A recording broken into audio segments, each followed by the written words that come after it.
अब आते हैं investors and other stakeholders. Stakeholder क्या होता है कंपनी का?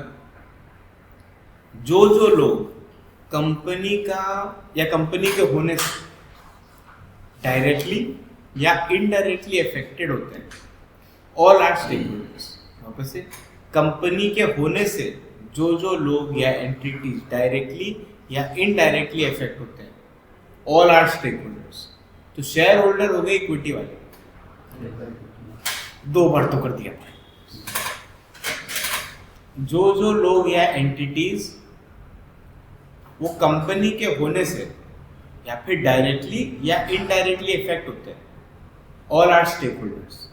जैसे एम्प्लॉय, तो वो भी एक स्टेक होल्डर है। ओनर, इक्विटी वाला, वो ओनर भी है, वो स्टेक होल्डर भी है। शेयर होल्डर भी है, वो स्टेक होल्डर भी है। मान लो हम उसको माल सप्लाई करते हैं, तो मेरा कस्टमर हो गया, वो भी स्टेक होल्डर है। वो जिससे माल परचेज करता है, वो भी उसका स्टेक होल्डर हो जाता है।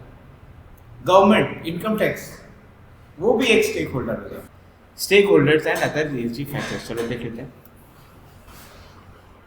अरे भाई, A company's lenders, जैसे bond holders, have a legal contractual claim on the interest and principal payments that the company has promised to make.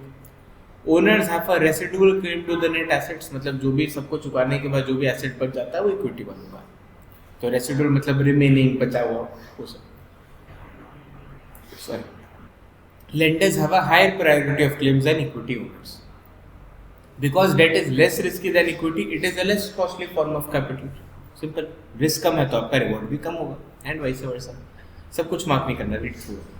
Both bond holders and equity holders can potentially lose their entire investment. अगर company में admitted हो जाता है तो ठीक है, सब पता है अपने को, ये मार्क कर लो खाली। The value of a company is the total of value of debt and value of equity. एक चीज ध्यान रखना, अभी जब हम लोग इक्विटी में किए थे एंटरप्राइज वैल्यू, तो इसमें ये दोनों को ऐड करके मार्केट वैल्यू लेस किए थे ऑफ मनी, कैश, जितना कैश एंड कैश इक्विवेलेंट्स है वो लेस किए थे, तो वो था एंटरप्राइज वैल्यू। यहाँ पे वैल्यू ऑफ द कंपनी का बात कर रहा है, बहुत छोटा छोटा चीज है बट ध्यान रखने वाला है। एज कंपनी वैल्यू इंक्रीजेस, तो किसका फायदा होगा? डेट वालों का होगा कि इक्विटी वालों का होगा? इक्विटी का होगा, क्योंकि डेट को उतना ही रुपया मिलना। Value of equity increases while the value of the debt is constant. If the value of the company is less than the value of the debt, the value of equity is zero. Negative हो गया ना, तो negative हो नहीं सकता क्योंकि limited liability है, तो वैल्यू ऑफ डेट और कम हो जाएगा। ठीक है, सीधे सम पाएंगे, इसमें कुछ मार्क नहीं करना। A company with revenues of 1000 and operating expenses of 800 needs to invest 1000 in assets. तो टोटल कंपनी कितना कमा रहा है? 200 कमा रहा है, उसको इन्वेस्ट करना है 1000। The assets can be either 100% equity या फिर अ मिक्स ऑफ 50-50 कि 50 डेट लेंगे 50 इक्विटी लेंगे। ठीक है, interest rate is 10%। Calculate ROE under both the scenarios. ठीक है, चलो देख लेते हैं। पहले बुक का कर भी लेंगे फिर अपने ओरली भी कर लेंगे, फटाफट से शॉर्टकट में देखते। रेवेन्यूज 1000 दोनों केस में सेम होना, कैश ऑपरेटिंग एक्सपेंस भी 800 सेम होना। अब यहाँ पे 100% इक्विटी, तो इंटरेस्ट तो जीरो है, लेकिन यहाँ पे अपना इंटरेस्ट लगना 1000 रुपये पे कितना? 10%, 1000 रुपये 100 रुपये, 100 रुपये होगा ना। ओह सॉरी, 50% ही हम डेट कर रहे हैं, तो 500 रुपये उठा रहे हैं, तो 500 रुपये पे अपना 10% मतलब 50 रुपये होगा। ठीक है, तो नेट इनकम 200, नेट इनकम 150। अब यहाँ पे हम कितना परसेंटेज इन कंट्रीब्यूट किए थे? 1000 रुपया कंट्रीब्यूट किया था इक्विटी वाला, यहाँ पे कितना कंट्रीब्यूट किया इक्विटी वाला? 500 ही किया। तो 1000 रुपया लगा के वो 200 को मारा और ये 500 लगा के 150 को मारा, तो सीधा बात है भाई, इसका प्रॉफिट परसेंटेज ज़्यादा है ना। तो ROE क्या है इसका? ज़्यादा है। क्यों? क्योंकि लेवरेज है। अब इसका शॉर्टकट देख लो, कंपनी 200 रुपया कमा रहा, इन्वेस्टमेंट कितना? 1000 रुपये का इन्वेस्टमेंट। हम सेल का बात नहीं कर रहा, इन्वेस्टमेंट का बात कर रहे। 1000 रुपये का इन्वेस्टमेंट है, तो बाई डिफॉल्ट हम लोग को ये तो ऑलरेडी हो गया ना कि 20% कमा रहा है, जितने भी कंपनी 20% कमा रहा है। अब अगर वो कहीं और से फंड सोर्स करता है एट हाफ द रेट, मतलब यू आर अर्निंग 20, तुम्हारा कॉस्टिंग 20 के नीचे होकर हो, तुम उठाते रहो फंड, तुमको डिफरेंस का पैसा मिल रहा है। तो यहाँ पे हम कितना परसेंट नीचे उठा रहे हैं? 10%, और 50% उठा दे रहे हैं, तो बाई डिफॉल्ट 20 का 30 होगा, क्योंकि इन्वेस्टमेंट अमाउंट कम हो गया एंड 10 का था बाई डिफॉल्ट ऐड। इसका फॉर्मूला भी हम लोग पढ़ते थे, इक्विटी में पढ़े ना, लेवरेज रिटर्न का पूरा, फिर बैलेंस शीट बना के एकदम सेम चीज। तो पहले मेरा कितना रिटर्न था? 20%, 50% हम और रेस करें at a difference of 10%, 50% add हो गया अपने से, तो 20 का अपने आप ही 30 हो गया।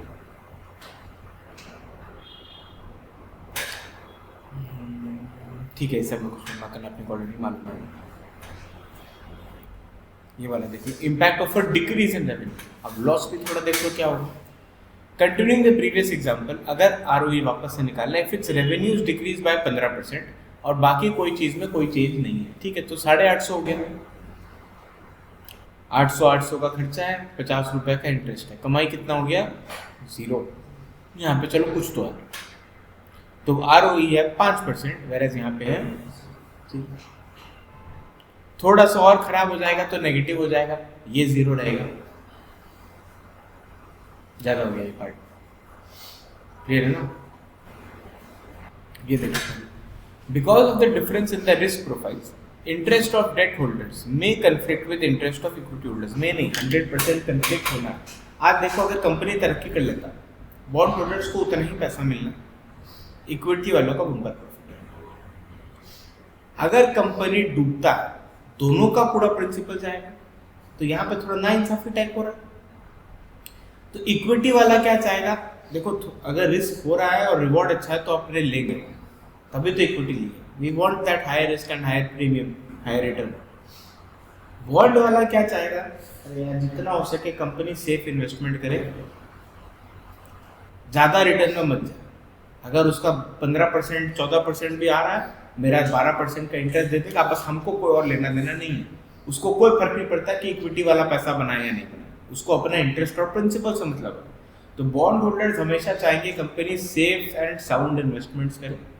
इक्विटी वाले भी सेफ एंड साउंड चाहेंगे, but they would want that extra premium, तो उसके लिए they would want that extra risk also, they would have to take that extra risk also. वही debt holders are mainly concerned with company's ability to repay the obligations, less concerned with gross prospects. Equity holders may favor actions to increase the company's growth, but increase its risk level, तो भाई दिक्कत हो जाएगा।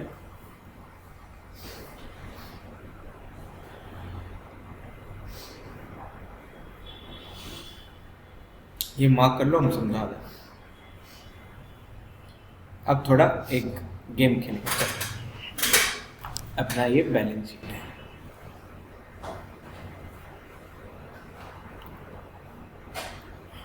Liability है, asset है, equity है मान लो 100 रुपये, डेट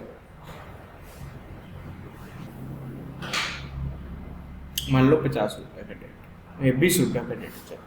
तो एसेट्स हो गया टोटल 120। मान लो कंपनी में, अब लॉस की बात करें क्योंकि प्रॉफिट में सबको इक्विटी वाला था, उसमें कुछ आने जानी नहीं। मान लो कंपनी में 20% का लॉस हो जाता है। 20% मतलब 120 का 20%, तो कितना रुपए का लॉस हो गया? 24।